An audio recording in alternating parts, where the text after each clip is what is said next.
Deloitte, the well-known business advisory firm, today released the latest report on the consumer products industry.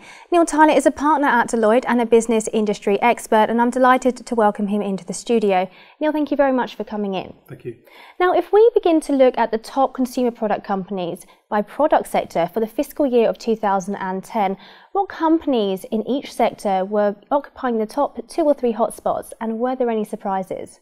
Yeah, well, I think in the electronic products area, you've got Samsung, you've got Panasonic, Sony and Apple. In food and beverage, you've got Nestle, Unilever, PepsiCo and Kraft.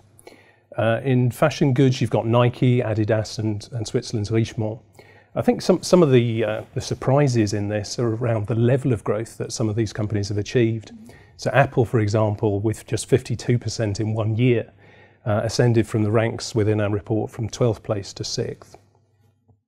Now let's move on to discuss challenges that lie ahead. What are the biggest challenges for consumer product industries in 2012 and of course the industry as a whole? Well, I think the industry as a whole is going to experience in 2012 a backdrop of some very significant economic challenge. So you've got the economic crisis in Europe.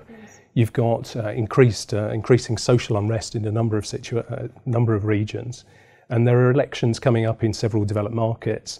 So that's going to contribute to some situation which is going to be very, very unstable over time. I think accessibility and transparency of pricing information on consumers and shoppers, as well as the global scale and the power of major retailers, is going to pose some significant challenges in the way that consumer products companies are thinking about their pricing strategies. Increasingly, the world's becoming digitally enabled, and I think that that's a new reality that lots of consumer products companies are going to have to face. Many of them are thinking through a profound rethink of their overall IT strategy. The other point would be around data.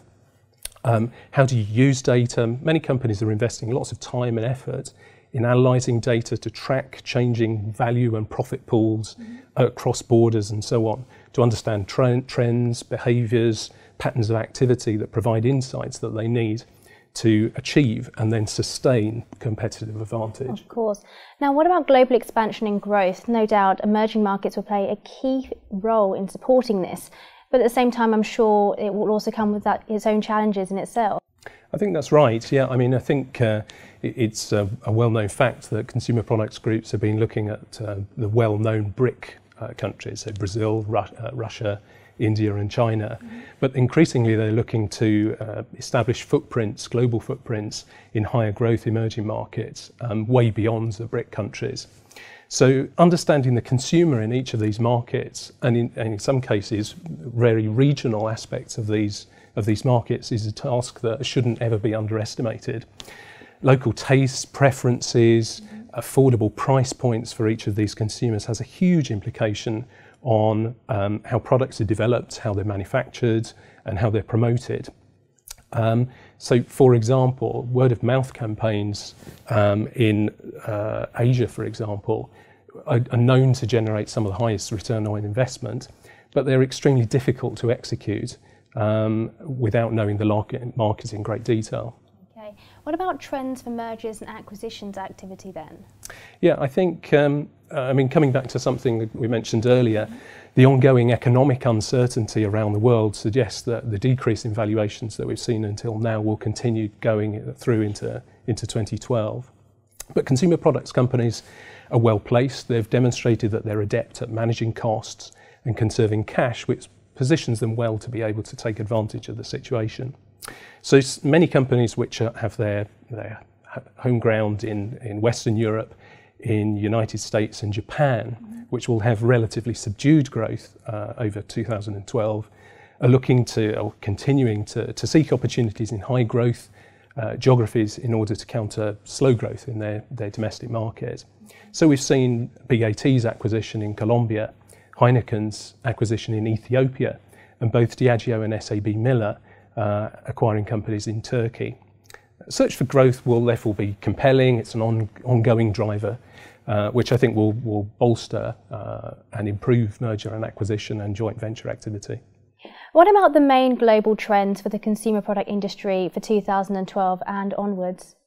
Yeah, so I think many of the consumer products groups on our top 250 list will continue to look for global growth opportunities, either through organically or inorganically, to win with customers and consumers and establish more effective ways of managing uncertainty.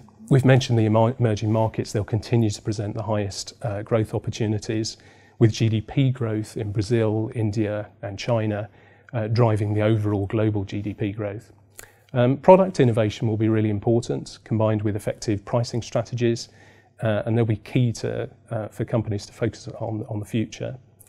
Managing global talent is another really important aspect of all of this, and being able to understand and to mobilise people across the world in an increasingly global market where emerging markets are a key to success. And there will need to be some changes, which are already happening, in governance structures, corporate structures, to allow decentralised decision making to be possible. And there'll be some functional changes, and commercial transformation will become a high priority in the consumer product sector as business grapples with the need to rethink traditional marketing and sales models and meet the needs of a radically different consumer spending pattern, which will continue to change over time. Neil, thank you very much for coming into the studio and explaining more about the report. Thank you. Now, for more interviews just like this one, stay tuned to Dukascopy TV, but for now, goodbye.